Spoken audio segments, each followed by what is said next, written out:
আমাদের ইমাম মুয়াজ্জিন ভাতার দরকার নেই, আমরা এই ভাতার মুখাপেক্ষীও নয়। যদি এই ভাতা বন্ধ হয়ে যায় আমাদের কোনো আপত্তি নাই, তবু আমরা অনলাইনে কোনো ডাটা মসজিদের আপডেট আমরা সরকারকে দিব না।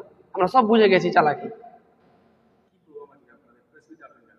আমাদের এই যে রাজ্য সরকার একটা বিজ্ঞপ্তি জারি করেছে অনলাইন পোর্টাল ইমাম মুয়াজ্জিনদের ভাতা চালুর জন্যে, যার মানে প্রেক্ষাপটকে কেন্দ্র করে তারা চাইছে অনলাইন মসজিদের ভেরিফিকেশন, পুরো তথ্য সংগ্রহ করবে, ডাটা নেবে, রেজুলেশন, মসজিদ কমিটির সেক্রেটারি সভাপতির আধার কার্ড, ইমামদের নতুন করে আবার নতুন ডাটা নিয়ে যে তারা মসজিদকে ওয়াকফের অন্তর্ভুক্ত করতে চায়।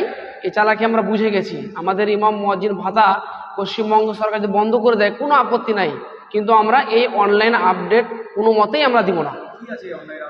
এই অনলাইন আপডেটের মধ্যে বলা হয়েছে যে ডোমা অফিস থেকে বা বিডিও অফিস থেকে বা পঞ্চায়েত থেকে আপনার অফিসাররা আসবে, ইমাম সাহেবদেরা নামাজ পড়াচ্ছে কি পড়াচ্ছে না ভিডিও করবে, সেই সঙ্গে আপনার ছবি তুলবে, দাগ নাম্বার, খতিয়ান নাম্বার, প্লট, মোজা ইত্যাদি এগুলো সংগ্রহ করে ওরা অনলাইন পোর্টালে আপলোড করবে।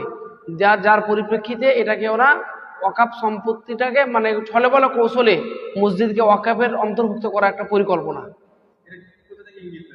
এটা আমরা অলরেডি ডোমা অফিস থেকে ইঙ্গিত পেয়েছি এবং আমরা গত 30/6/2025 ডোমা ম্যাডামকে আমরা প্রায় 2000 স্বাক্ষর নিয়ে একটা গণ ডেপুটেশনও দিয়েছি, তার রিসিভ কপিও আমরা নিয়ে এসেছি ইমাম মুয়াজ্জিনের বিপক্ষে, যে আমরা অনলাইন ভাতা হতে দেব না এবং অনলাইনে কোনো মসজিদ মাদ্রাসার তথ্য আমরা সরকারকে দেব না।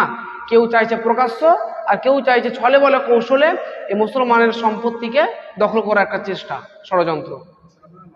সেটা আমরা কোনোদিনই মানব না।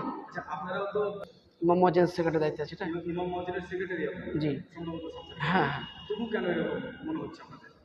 আমাদের মনে হচ্ছে এরকম, আমরা যতটা বুঝতে পারছি এই মুহূর্তে মুসলমানের যে ভারতবর্ষের মাটিতে ওয়াকফ সম্পত্তি, রেলের সম্পত্তির পরে পরে ওয়াকফ সম্পত্তি, এই ওয়াকফ সম্পত্তির প্রতি সবার একটা নজর।